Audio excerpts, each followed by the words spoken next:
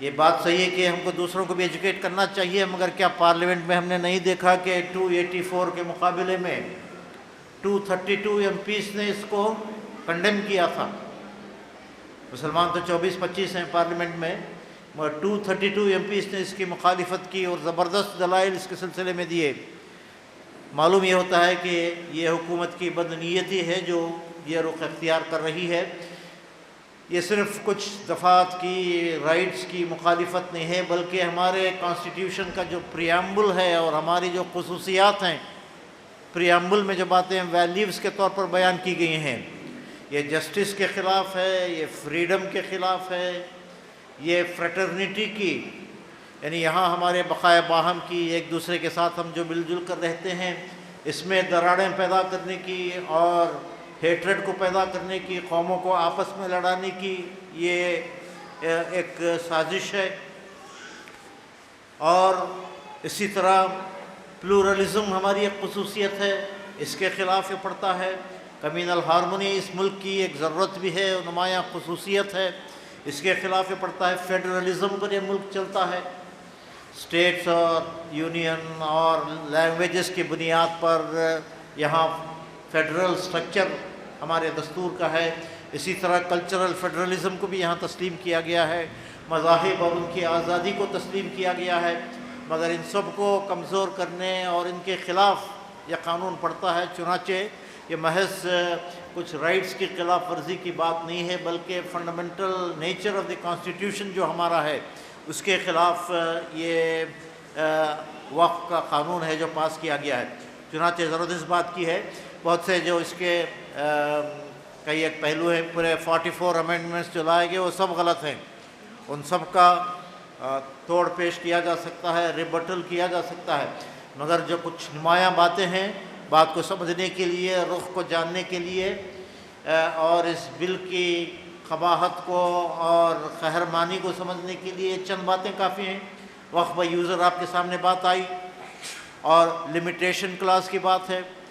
12 سال سے زیادہ کا اگر کسی کا قبضہ ہو تو وہ جائز مالک بن جاتا ہے۔ پہلے وقف اس سے ایگزمپٹ تھا، جیسے دوسرے بہت سارے انڈومنٹس بھی، حکومت کے لینڈز بھی اس سے ایگزمپٹ ہیں، مگر یہ ایگزمپشن اب وقف سے نکالا گیا۔ مطلب یہ کہ 70% وقف کی پراپرٹیز آپ کو معلوم ہونا چاہیے کہ آکیوپائڈ ہیں، انکروچڈ ہیں، کہیں گورنمنٹ کی طرف سے، کہیں مافیا کی طرف سے۔ اور افسوس کی بات یہ ہے کہ لینڈ مافیا میں مسلمان بھی ہیں، غیر مسلم بھی ہیں، تو اس انکروچمنٹ کو جواز بخشنے کا، اسے دوام بخشنے کا، اسے جائز قرار دینے کا ایک حربہ ہے جو لمیٹیشن کلاس کے ذریعے سے کیا جا رہا ہے۔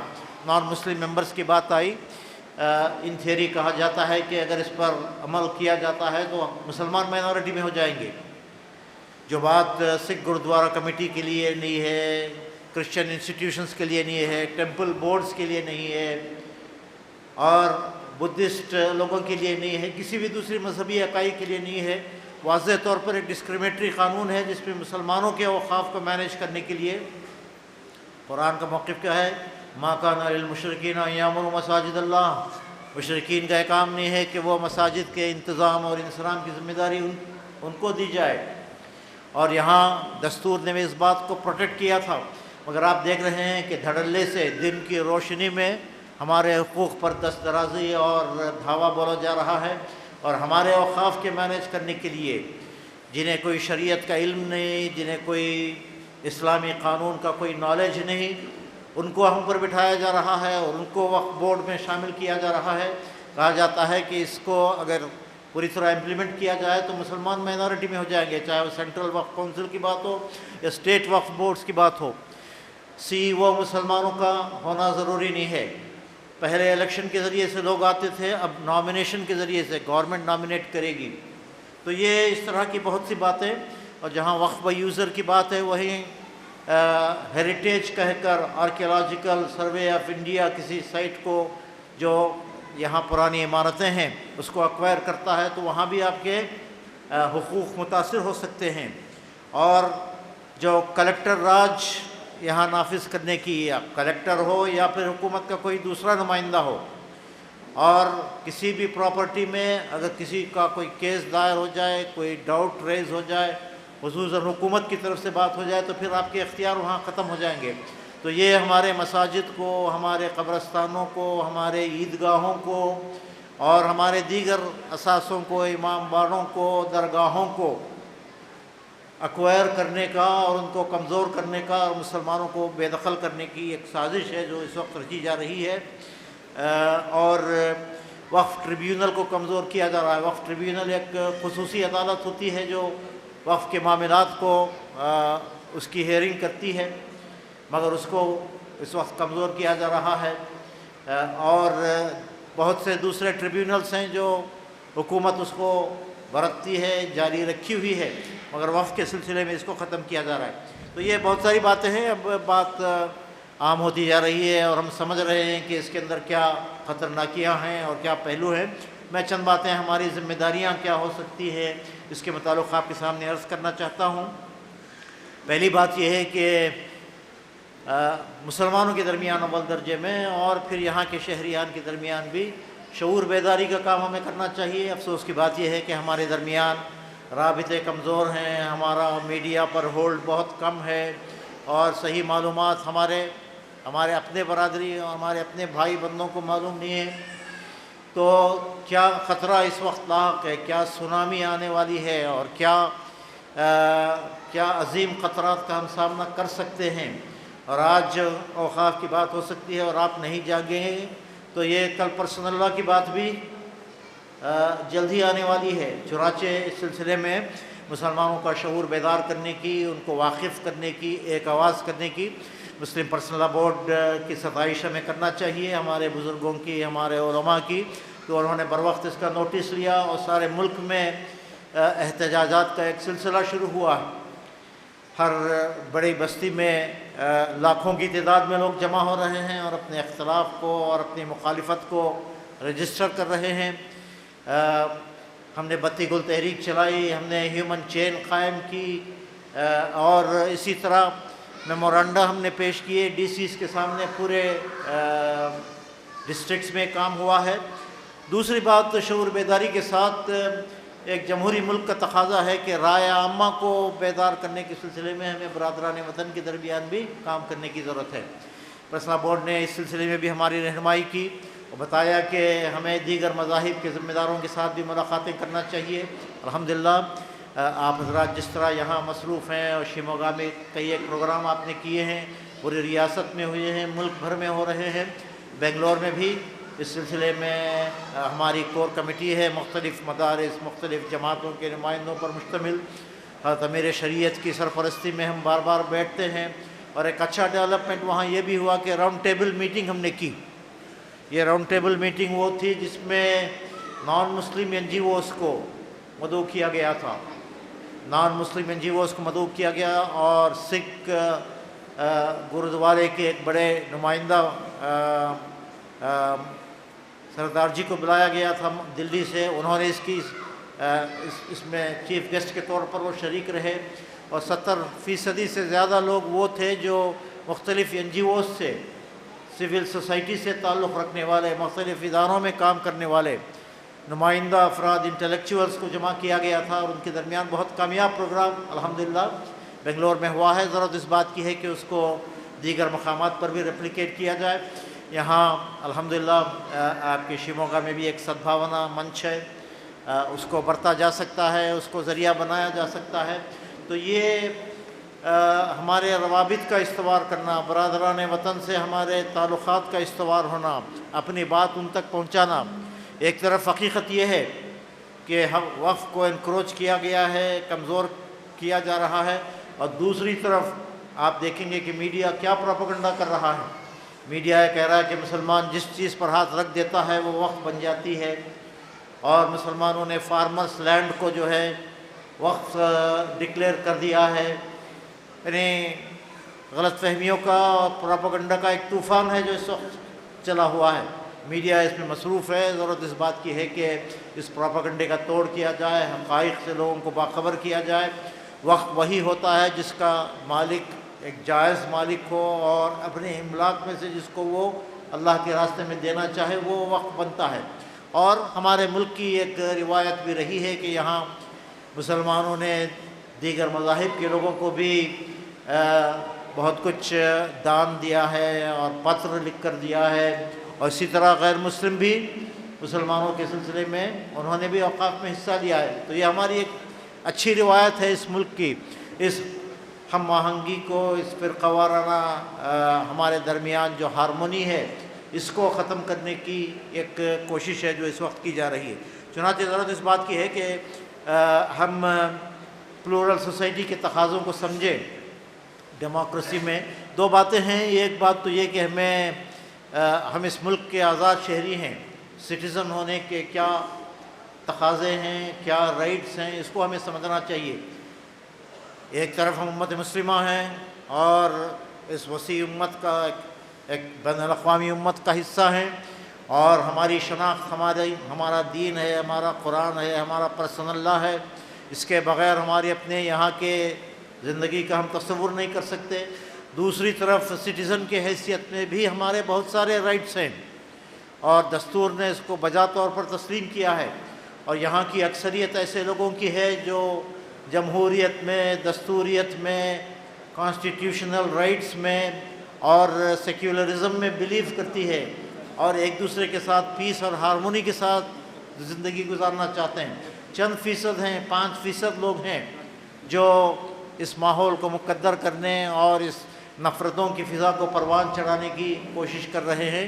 ضرورت اس بات کی ہے کہ مسلمانوں کو اس سلسلے میں اسٹریٹجی بھی بنانا چاہیے، سوچنے سمجھنے والوں کو بیٹھ کر اس سلسلے میں منصوبہ بندی بھی کرنی چاہیے، اور ہم اپنے پڑوسیوں کے درمیان آپس میں ایک دوسرے سے بھائی چارگی کو بانٹنے، محبتوں کو بانٹنے، اور یہ جو سلسلہ ہمارے درمیان شروع ہوا ہے مسجد پریچے کا، سیرت ابھیان کا، قرآن پروچن کا، اس کو بڑے پیمانے پر رواج دینے کی اور اپنی بات کو دوسروں تک پہنچانے کی ہمیں کوشش کرنا چاہیے۔ مسلمان ایک لمبے عرصے تک اس ملک میں اجنبی رہے، مگر پہلے ہماری عزت کی جاتی تھی، صاحب روح بول کر ہماری قدر کرتے تھے، مگر آج ہماری خاموشی اور ہماری غفلت اور دوسری طرف فرقہ پرست طاقتوں کے سازشوں، کوششوں، کتنا لٹریچر انہوں نے نکالا ہے، کتنا پروپیگنڈا انہوں نے کیا ہے، اس کے نتیجے میں یہ جو ریسپیکٹ کی بات تھی وہ سسپیشنز میں، ہیٹریڈ میں، نفرتوں میں، ڈیمونائزیشن میں تبدیل ہو گئی ہے۔ چنانچہ ضرورت اس بات کی ہے کہ اس ماحول کو بدلنے کے لیے ہمیں کام کرنا چاہیے۔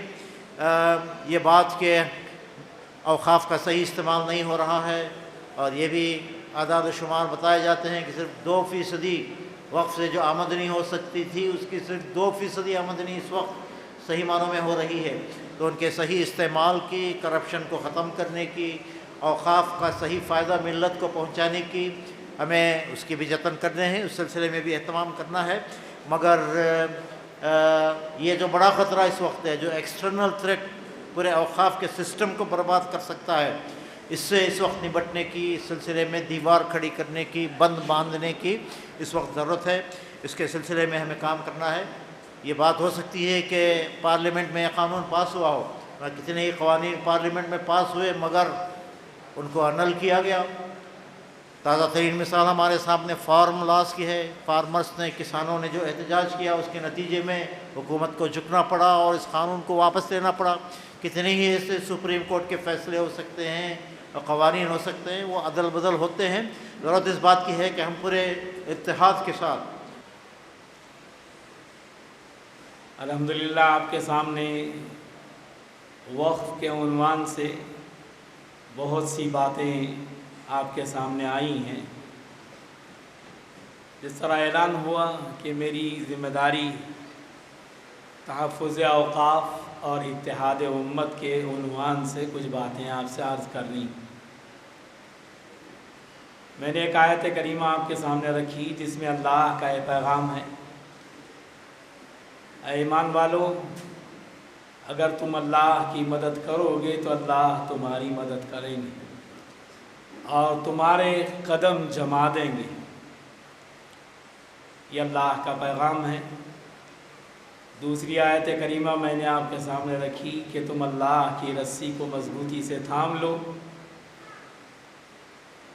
تفرقہ اور اختلاف پیدا نہ کرو اور اپنے اندر اتحاد کو برقرار رکھو۔